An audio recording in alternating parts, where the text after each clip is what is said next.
True love never dies. You remember that, boy. You know, we just lost one of the great actors of our time. Robert Duvall was never the loudest actor in the room, but he was almost always the one that you couldn't take your eyes off of. He had this rare ability to walk into a scene, sit down, say almost nothing, and somehow still just completely own it.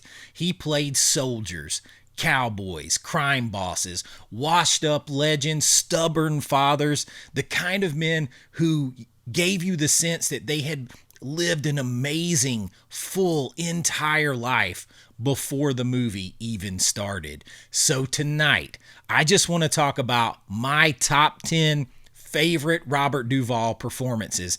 Not a full filmography, not a ranking of his most famous, the hits necessarily that everyone would pick, but the ones that stuck with me as a film director and a fan, as Robert Duvall is one of my favorite and most underrated actors of all time. So let's take a look at him. Pop that tape in. I got you. Let's go do this. All right, so the great Robert Duvall. These 10 films and their rankings are very personal to me. How I chose them, things that I looked for in the performances, how they stuck with me. Some are big, some are smaller, some are very personal, but every one of them reminds me and should remind you of why Robert Duvall is one of the most quietly powerful and great actors we've ever had. So let's get into it.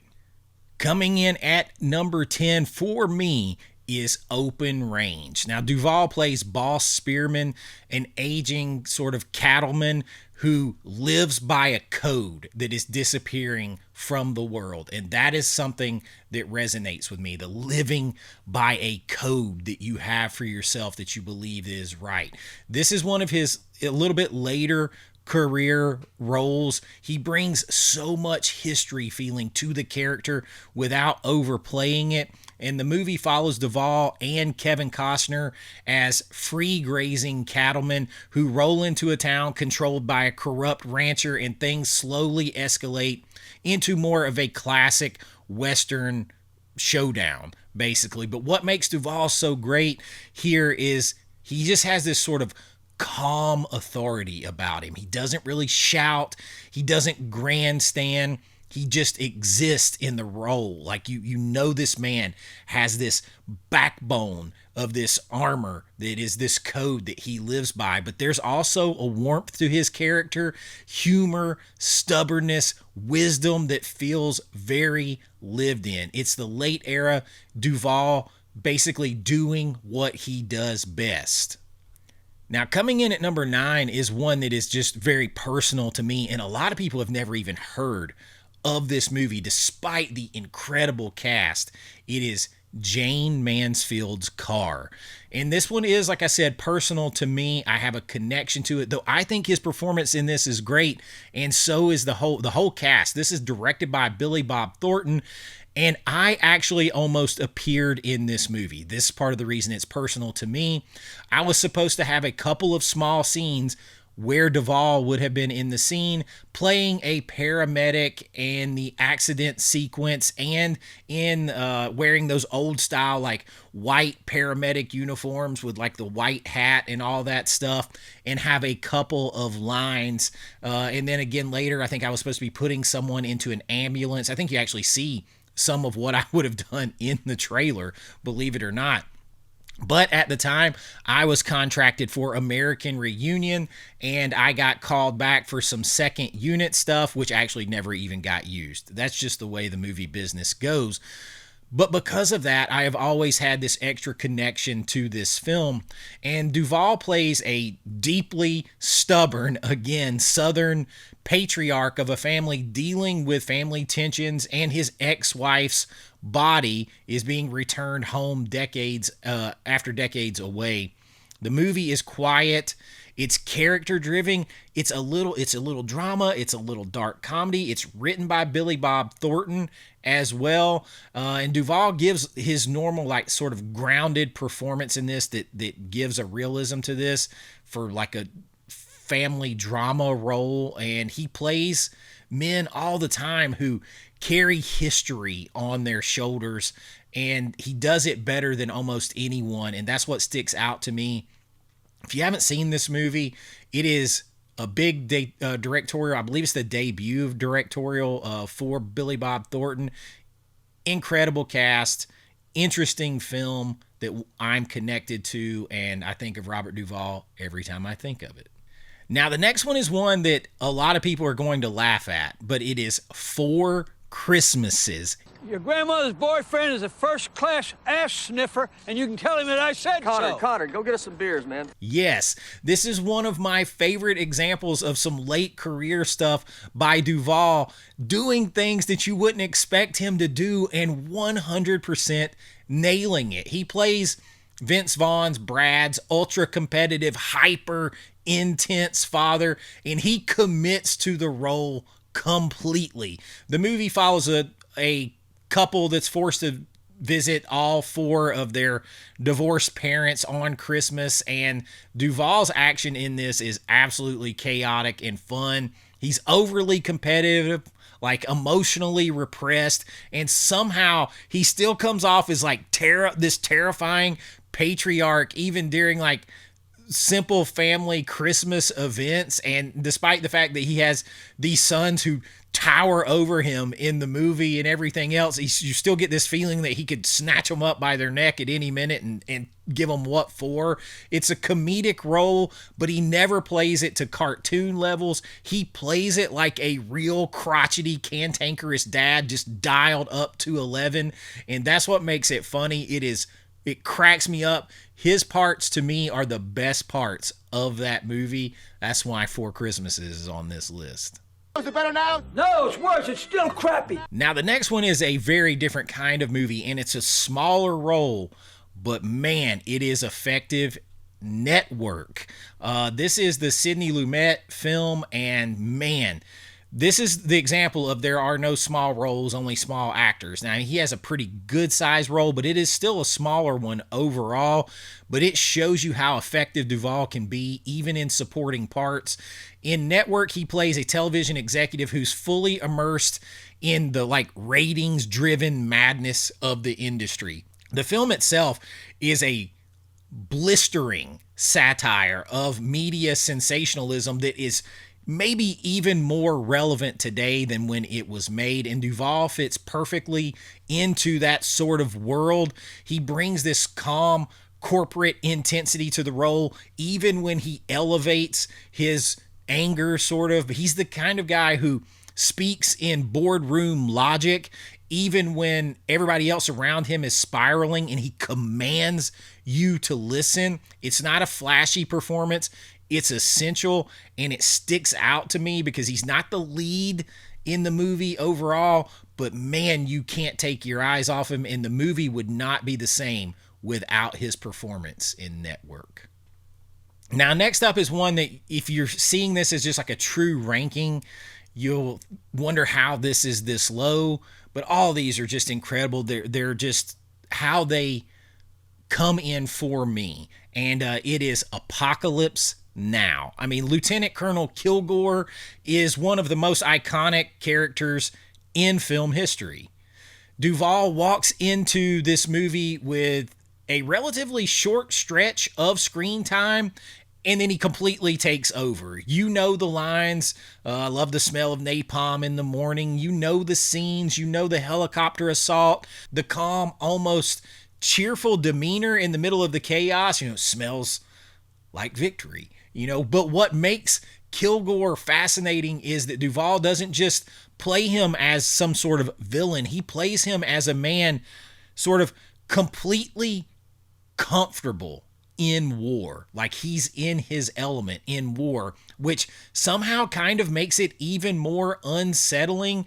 And it is one of the most memorable supporting performances ever in film. I mean, those lines delivered by other people, they in the wrong way, they maybe don't have the same kind of effect that they do, but with Robert Duvall, it elevates to a whole other level. Now, coming in at number 5 is another movie that I never hear people mention, but holy cow, is this a powerful, well-acted film that stars Robert Duvall and Sean Penn when he was much younger. It is Colors. And this one, you could argue, I've heard some people say, well, that's a dad movie. This thing is much harder hitting than that. But Duvall plays a veteran LAPD police officer in this who's partnered with a young, sort of impulsive cop played by Sean Penn. And it's a street-level crime drama about gang culture and policing the gang culture in the late 80s Los Angeles. And Duvall's performance is this movie. He plays experience, restraint, perspective, but he also has that toughness about him that Sean Penn, his character, finds out in this movie. Don't mistake his age. Don't mistake his calm and restraint for weakness for 1 second. It's the kind of role that he excelled at, that you just knew there was a tough guy under there that you better not mess with. And he excelled sort of at those men, playing those characters who've seen everything, done everything, and don't need to prove anything. Colors is a perfect example of that. If you haven't seen it, it is essential Robert Duvall viewing. And at number 4, we have The Godfathers Part 2, Part 1. Take your pick. Tom Hagen, his character in this, is one of the most quietly just sort of powerful and commanding characters in the entire Godfather saga. In Part 2, for instance, Hagen has been sort of pushed slightly outside the inner circle, and Duvall plays that subtle shift beautifully. I talk about Part 2 more because I actually prefer Part 2, especially with his performance. And again, there's that restraint that he plays, but also loyalty and a toughness underneath, a sense of a man just sort of trying to maintain order while the world around him is changing big time. It's not flashy, but it is one that you have to. I mean, The Godfather all the way, Part 1 and Part 2, especially Part 3, but Duvall wasn't in. But Part 1 and 2, the performances all around, this is Duvall's specialty. Of course they had to be here. Absolutely iconic. Now, my top 3 are going to be very different than most people's top 3, starting with Gone in 60 Seconds. Man, this one's just fun. Duvall plays Otto, who's like a veteran mechanic in an old car booster, and sort of Nicolas Cage's mentor type character in this film. It's a smaller role. Again, it's more of an ensemble film, and it is a big flashy movie remake, but he brings so much heart to it. So it just connects everything in this film. He does what he always does. He gives the movie a sense of grounded realism and warmth that he's that father figure, mentor. It's just perfect. And he brings that familiar Duvall character in that sense to the film. And it's the kind of character that the minute you meet him on screen, you get the sense that he's been around in this forever. And he has everything that goes along with it. The movie is insane fun, and he is great in it. That's why Gone in 60 Seconds is my number 3. Now, number 2 is a movie that I feel like gets overlooked and is underrated way more than it deserves to be, and that is Days of Thunder. I'm dropping the hammer. No, you're not. Listen, I'm dropping the hammer, Harry. No, you're not. Everything about Duvall in this movie is incredible. The movie is incredible. Tony Scott directed, Tom Cruise. This thing is just loaded, right? But Duvall plays Harry Hogue, a veteran crew chief who's mentoring Tom Cruise's hotshot new driver, as a hotshot new driver. And it is classic Duvall, gruff mentor with a heart of gold kind of situation. He brings humor to it, wisdom, and again, that sort of lived-in authenticity to the role. That I keep mentioning that, but I don't think people realize how hard that is. The minute he comes on screen in this character and pretty much any other, you believe it without question that this man has been this his whole life. He brings all of that feeling towards it. This role is no different. It's one of those performances that it elevates this entire movie just by being in it. I can't imagine anyone else in this role. The movie was huge when it came out. It's so much fun. I hope they do a tie-in sequel to F1. It's a shame that Duvall is no longer with us to be a part of that. But his mark on this film will last well beyond him. And that is an amazing thing to say. I love this movie, Days of Thunder. Now, number one for me is a movie that a lot of people have never seen. They've never heard of, or they passed it by and didn't give it a second thought. But I actually think it is one of the most perfect films ever made. And Duvall is part of the reason why, and that is Secondhand Lions. Hub McCann.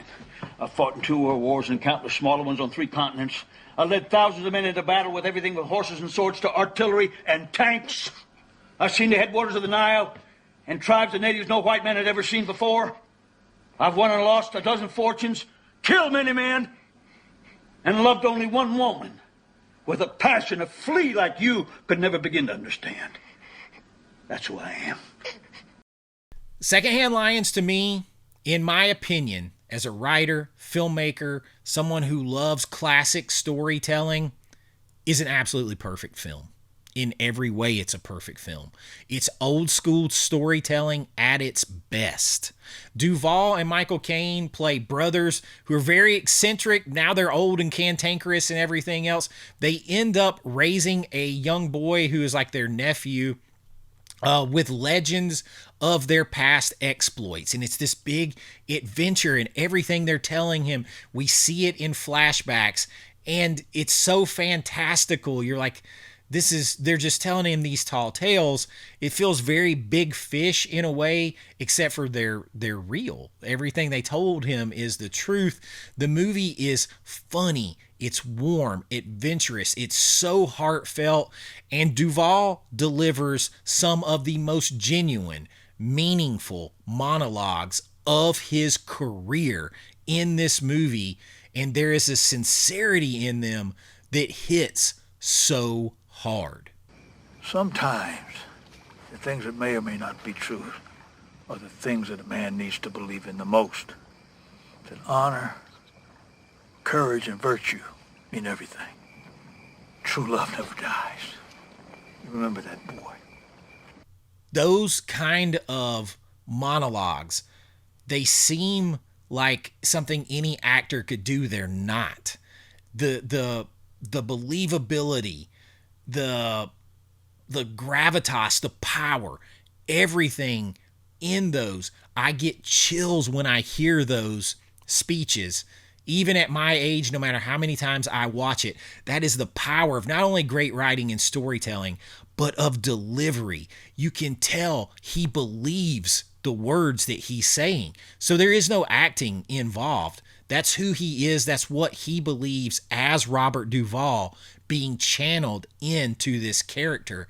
And he's playing himself in a way, a man who's lived fully and knows what matters. And it is one of those performances that stays with you. And I think it sums it up best at the end of this movie when the little boy asks those 2 men that grandfather talked about, they really lived? And the line is, yeah, they really lived. And it's so powerful and it is so poignant. And so did Robert Duvall. He really, really lived. So, the 2 men from great-grandfather's stories, they really lived? They really lived. Robert Duvall never needed to be the loudest actor in the room. He just needed a chair, a line of dialogue, and a moment. He didn't push it. He didn't force it. He brought nothing into it that was preconceived. He just brought himself into it, and he channeled what he felt, and he let it go where it went, and that showed up again and again. And these are just some of the performances that stuck with me because they hit hard and they felt real, and they make me feel something every single time I watch it and watch any of his performances, and that is the mark of a truly great actor. So I would love to know, what are your favorite Robert Duvall roles, and we will kind of celebrate everything he has left and the incredible life that he really lived. And that's what I got for you this time, and I hope you'll come back with me. And we do all kinds of things here. I wanted to pay my respects to one of the greatest with some of my favorites of all time. And until next time, be kind, rewind like always. This is Chase with AV Pop Culture, and I'll see you real soon. Bye-bye. I know.